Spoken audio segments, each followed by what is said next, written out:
holding dollars, who are holding treasury bonds, who are holding pensions. Yeah. What does it look like? Yeah. A lot of it depends on the nature of the collapse. I mean, is it an inflationary collapse? Is it hyperinflation because we never do the right thing? Or is it a deflationary collapse because we eventually do the right thing and slam on the brakes and bring about the collapse ourselves rather than just, drowning in it through inflation? Well, let's say it's inflationary. Either way, that's what it looks like we're going to get.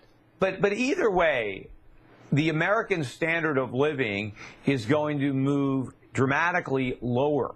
The cost of all the goods that we routinely buy, a lot of it, of course, we buy on credit, but the price is going to rise so dramatically that it's going to be beyond the reach of most Americans. And, right now you've got Americans get a brand new cell phone every year or two. That's going to stop. The cell phone they have, when the collapse happens, that's the last cell phone they might have that cell phone for the rest of their life, and then they'll leave it to their kids, in their will. We're not going to be buying a bunch of new things because stuff is going to be very expensive. Americans are going to start fixing things again. Some Americans might have to learn how to sew, so you can repair clothing items and you can, alter them as you hand them down so we're not going to be the throwaway society anymore because we're not going to be able to afford to buy those things. And if we have them, we're certainly not going to throw them away, not with the cost of replacing them. A lot of people who are not working in America today are going to have to get jobs, whether it's because they're retired and they're going to have to get jobs because their pensions or their Social Security benefits can no longer put food on the table, or because they're living off the government right now, they're on welfare, and that's not going to be sufficient, or food stamps. People are going to have to start working. What are they going to do? Where are they going to work? It's going to be very difficult, especially if we maintain all the regulations and taxes we have now. So, maybe this could be a good thing if we recognize what brought about our destruction.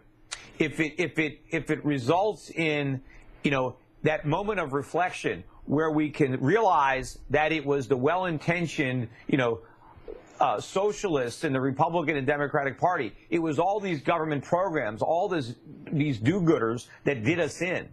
That the Founding Fathers had it right.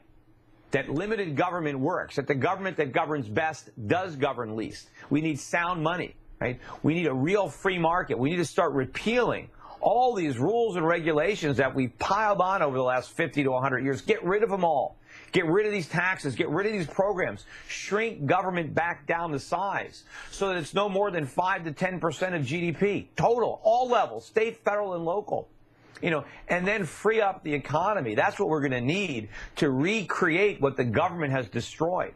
And it took generations for the government to destroy what we created. And we've been living more recently on credit. We've been able to maintain the trappings of wealth, even though what produced our wealth has already been destroyed. And so this is just a question of time until the illusion is pierced. And when the collapse happens, that's it. The party's over. America is going to have to live within its means. That's something we haven't done in a long time. And we have no idea how much our means have been diminished since we began living beyond them. So it's going to be a rude awakening for a lot of people. But again, I hope the blame is put where the blame belongs, on government, not on capitalism and freedom. Because if that's the route we go down, then it's going to be a whole lot worse. And then maybe the only thing that you could do is leave. Get out of the country, go someplace else, because they will make it like a hell on earth. If we go all in on government, if we become a giant socialist state, because we believe that capitalism has completely failed and we have to turn everything over to government, all the property, let them make all the decisions, let them set all the prices, allocate all the resources, create all the jobs, and we turn it into, a Soviet Union or a Cuba or something like that. And, you're not going to want to live here, or it's like another East Germany. That's why, when I was running for Senate and my opponents used to talk about building a wall, on the Mexican border to keep the Mexicans out. The main reason that I said I was opposed to building